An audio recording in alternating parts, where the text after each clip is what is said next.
அன்புக்குரிய கர்த்தருடைய பிள்ளைகளே, ஆண்டவருடைய கிருபையினாலும் இந்த புதிய ஆண்டிலே இந்த வாரத்தின் முதல் நாளாகிய திங்கட்கிழமையின் காலை பொழுதிலும் நாம் காலையிலே வந்து கடவுளை தொழுது கொள்ள ஆராதிக்க ஆண்டவர் நமக்கு கொடுத்த வாழ்வுக்காக நன்றி செலுத்துவோம்.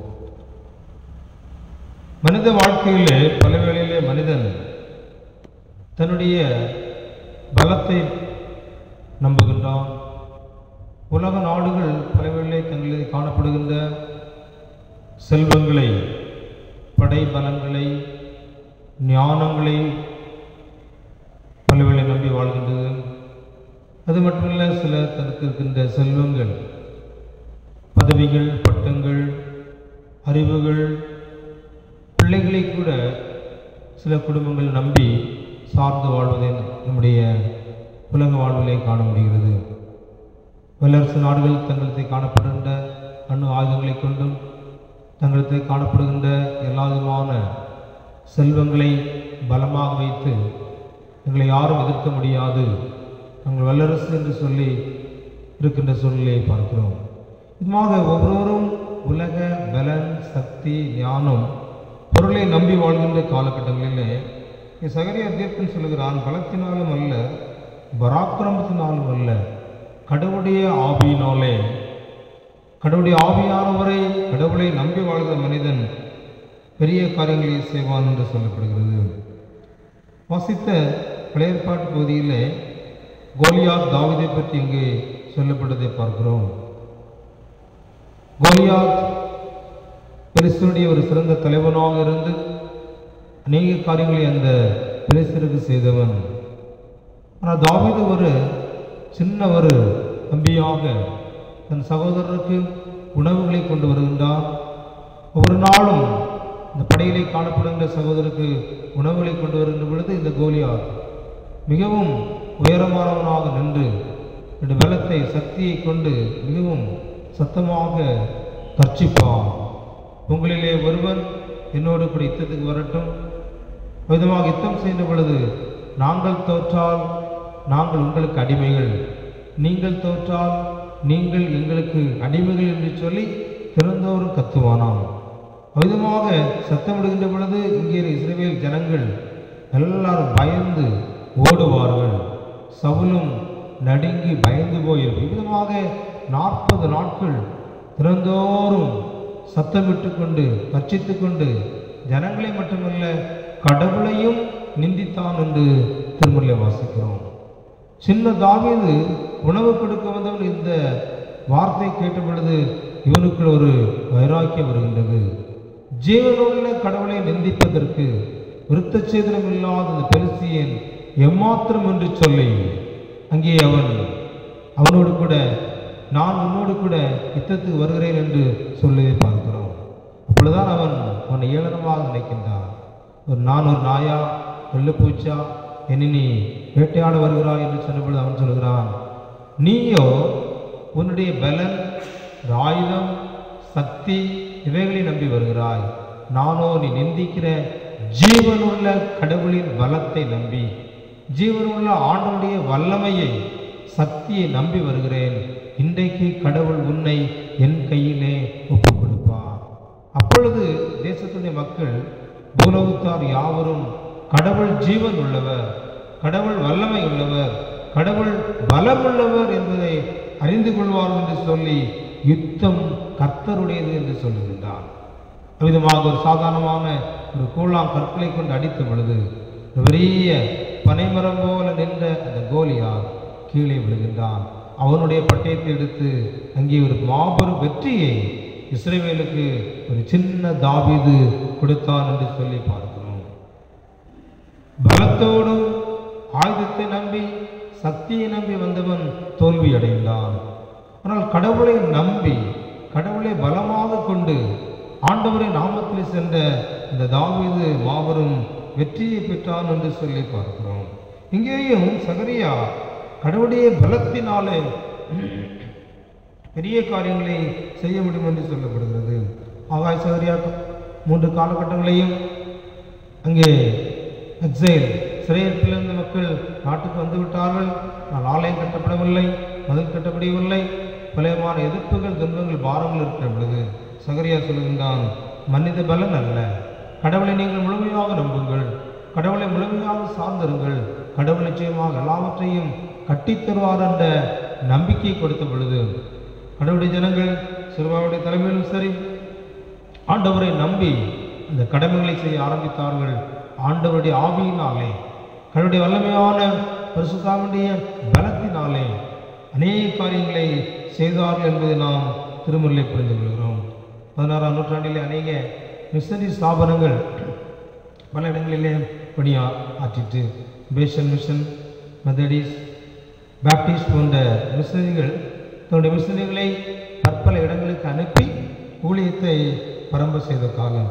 அவ்விதமாக இந்த பேசல் மிஷன் மூலமாக ஃப்ளோவிக் என்று சொல்லுகின்ற அந்த மிஷனரி தன்னுடைய பணியை பல இடங்களில் ஆற்றிக்கொண்டு வந்தாராம்.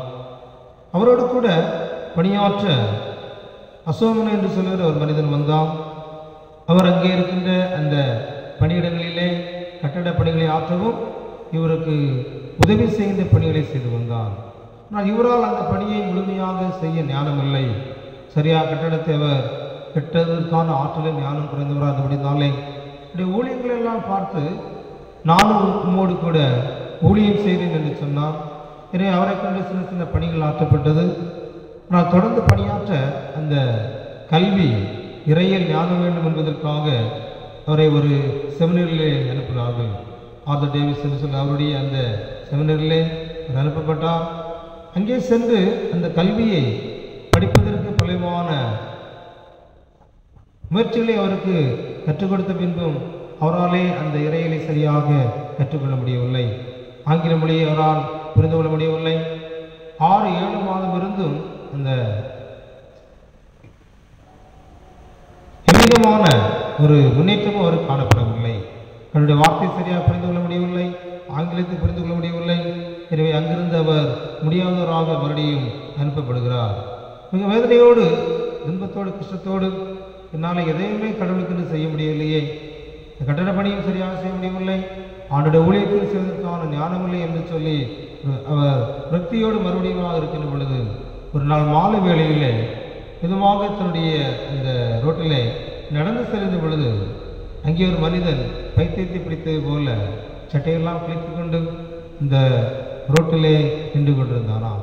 அப்பொழுது கடவுளுடைய ஆவியானவர் அவரோடு பேசினார். நீ போய் அந்த மனிதனுடைய தலையிலே கை வை, நீ போய் இந்த மனிதனுடைய தலையிலே கை வை என்று சொன்ன பொழுது இவர் அந்த இறை வார்த்தைக்கு கீழ்ப்படிந்து இந்த மனிதனுடைய தலையிலே கை வைத்த வேளையிலே அவனுக்குள் இருந்த அசுத்தாவி சென்றது.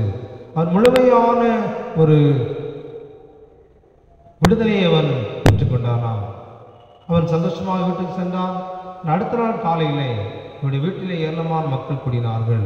நீ நேற்று என்ன செய்தாய் என்று கேட்டபொழுது அவன் செய்யவில்லை. மனிதன் பைத்தியத்தை போல காணப்பட்டான். கடவுளுடைய வார்த்தைக்கு நான் கீழ்ப்படிந்து அன்மையில் நான் கரங்களை வைத்தேன், கர்த்தர் அற்புதமான விடுதலையை தந்தார் என்று சொன்னாராம். அவர் யார் என்றால் அந்த நாட்டினுடைய ராஜாவின் மகன். இந்த மகன் பட்டத்துக்கு வருவது பதிலாக அவருடைய சகோதரன் பலமான தூய்மையான பிசாசன் ஏவுதல் மூலமாக இவனை பைத்தியக்காரனை போல் ஆக்கிவிட்டார்கள். எனவே இவன் பைத்தியமாக தெரிகிறான். இப்பொழுது இவனுக்கு சுகம் பெற்றவுடனே அரசாட்சிக்கு செல்வதற்காக ஏராளமான மக்கள் இவரிடத்திலே கூட்டம் கூடிவிட்டார்கள். இப்பொழுது யார் பதவிக்கு வர வேண்டும் என்ற போட்டிகள் ஒரு பெரிய பிரச்சனை இருக்கிற பொழுது, ஐயா நீங்கள் தான் இதற்கு முடிவு சொல்ல வேண்டும் என்று சொன்ன பொழுது இந்த மனிதனை அழைத்து இவர் பேசினார். அவர் சொன்னாராம், நான் துன்பத்திலே பாடுகளிலே ஒரு பைத்தியக்காரனை போல இருந்த பொழுது ஆண்டவர் எனக்கு சுகம் தந்தார். எனவே நான் கடவுளுடைய பணி ஆற்றுவேன், அரச பதவி வேண்டாம் என்று ஒரு ஆண்டி என்று சொன்ன மனிதன் ஆண்டுடைய ஊழியத்தை அர்ப்பணித்த பொழுது எவ்விதமான பலமில்லாதவன் 50,000க்கும் மேற்பட்ட ஆத்மாக்களை ஆண்டவருக்கு என்று சொல்லி ஆதாயப்படுத்தினாராம். அது மட்டுமல்ல, அநேக சபைகளை நிறுவுவதற்கு கற்ற இந்த பலவீனமான பாண்டங்களை சக்தி இல்லாத, ஞானமில்லாத, அறிவில்லாத மக்களை கொண்டு ஆண்டவர் அற்புதமான காரியங்களை செய்தார் என்று வரலாற்றை வாசிக்க முடிகிறது. அன்புக்குரிய கடவுளுடைய பிள்ளைகளே, ஆண்டவருடைய பணி, கடவுளுடைய நாமத்தை மகிமைப்படுத்துவதற்கு கர்த்தர் சாதாரணமான மக்களை பயன்படுத்துகிறார். 1 Corinthians 1:26-31 வரை சொல்கின்ற பொழுது பலமுள்ளவளை வெட்கப்படுத்தும்படி பலவீனை கர்த்தர் தெரிந்து கொண்டார். ஞானிகளை வெட்கப்படுத்தும்படி பைத்தியமானவர்களை, உள்ளவர்களை வெட்கப்படுத்தும்படி இல்லாதவர்களை கடவுள் தெரிந்து கொண்டார், ஒருவனும் பெருமை பாராட்டாதபடிக்கு என்று பவுலடியார் சொல்கிறார். ஆண்டவர் சாதாரணமான மக்களை கொண்டு, ஆண்டவர் சக்தியற்ற மக்களை கொண்டு, கொன்னை வாயிலை கொண்டு, சரீர பலவீனர்களை கொண்டு கடவுளின் பலத்தை நம்புகின்ற பொழுது ஆண்டவர் சாதாரணமான மனிதனை கொண்டு அசாதாரணமான காரியத்தை செய்ய போதுமானவராக இருக்கிறார். அப்போ அப்படி இல்லை. பவுலடியார் பேதுராகியோர் தன்னுடைய வார்த்தையை சொல்லுகின்ற பொழுது ஒரே நாளிலே 3000 பேர் ரட்சிக்கப்படுகிறார்கள். ஒரு அருளுரையிலே 5000 பேர் அங்கே கடவுளுடைய வார்த்தையை கேட்டார்கள், மனம் திரும்பினார்கள் என்று சொல்லுகின்ற பொழுது சாமர்த்தியமான மக்கள், சாதாரணமான கல்வி அறிவு இல்லாதவர்கள், செம்படவர்கள், மீன் பிடித்து கொண்ட மக்கள், கடவுளுடைய ஆவியானவர் பரிசுத்தாய் வருகின்ற பொழுது நீங்கள் பலனடைந்து யூதேயா, சமரியா, கலிலேயா உலகத்தின் முடிவிலிருந்து எனக்கு சாட்சிகளாக இருப்பீர்கள் என்ற இறைவார்த்தைக்கு ஏற்ப கடவுளுடைய ஆவியுடைய வல்லமையை பேதுரு பெற்ற பின்பு ஆண்டவருக்காக வல்லமையான காரியங்களை செய்தார். சாதாரணமான மனிதன், ஒரு சாதாரணமான ஒரு பெண்ணிடத்திலே ஆண்டவரை தெரியாதென்று 3 முறை மறுதளித்த ஒரு கோழையாக காணப்பட்டவன், ஒரு பலவீனனாக காணப்பட்டவன், எப்பொழுது கடவுளுடைய ஆவியானவரை பெற்ற பின்பு முழுமையாக கடவுளை சார்ந்திருந்த பொழுது ஆண்டவர் அவர்களை கொண்டு வல்லமையான காரியங்களை செய்தார். ஆதி திருச்சபையிலே அநேக ஆத்மாக்கள் மனம் திரும்புவதற்கு பலவீனர்களை கட்ட பயன்படுத்தினார் என்று சொல்லி பார்க்கிறோம். 2 நாளாகவும் 14-11 ஆசா சொல்கின்ற பொழுது பலமுள்ளவனுக்கும் பலனற்றவனுக்கும் உதவி செய்வது கடவுளுக்கு லேசான காரியம் என்று சொல்லுகிறார். எத்தியோப்பிய ராஜனாகிய சேராக வந்து வேகமான யுத்தங்கள் 1,00,000 மக்களோடு கூட வருகின்ற பொழுது இவன் சாதாரணமான மனிதனாக அவருடைய படையையோ பலத்தையோ நம்பாதபடிக்கு இந்த ஆசா கடவுளை முழுதுமாக நம்பினான். கடவுளை நீர்தானங்களுக்கு பலன், நீர்தானங்களுக்கு சக்தி, எங்களால் இவர்களை மேற்கொள்ள முடியாது, நான் உம்மால் மேற்கொள்ள முடியும். பலமுள்ளவனுக்கும் பலனற்ற எனக்கும் வெற்றி தருவது கடவுளால் கூடும், கடவுளால் ஆகாத காரியம் ஒன்றுமில்லை என்ற அந்த இறை நம்பிக்கையிலே கடவுளை சார்ந்து, கடவுளை தேடி, கடவுளை நோக்கி பார்த்த பொழுது ஆண்டவர் மாபெரும் வெற்றியை ஆசா ராஜாவுக்கு கொடுத்தார் என்று சொல்லி பார்க்கிறோம். 1 நாளாகவும் 14-11 கூட தாவீது பெலிஸ்தேராக யுத்தத்துக்கு போகிற பொழுது கூட ஆண்டவர் மாபெரும் வெற்றியை சாதாரணமான குறைந்த மக்களுக்கு கொடுத்தார். இந்த இடத்துல பாகால் பராசிம் என்று சொல்லி பெயர் வைத்து அந்த இடத்துல கடவுளுக்கு நன்றி செலுத்துவதாக பார்க்கிறோம்.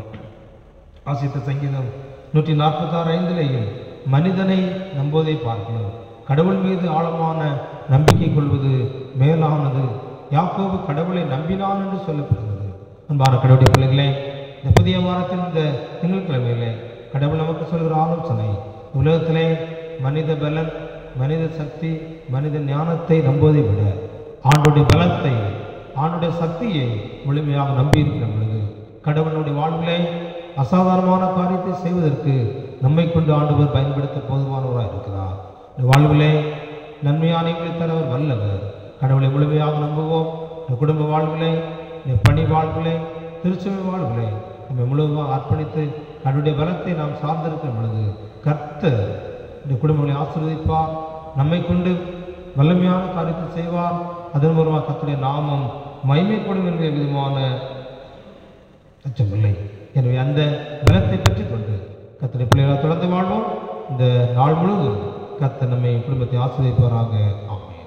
எல்லா பக்திக்கும் மேலான தெய்வீக சமாதானம் இந்த உள்ளங்களையும் சிந்தனைகளை கிறிஸ்து இயேசுவுக்குள் அருகே மற்றும் பாதுகாப்பதாக.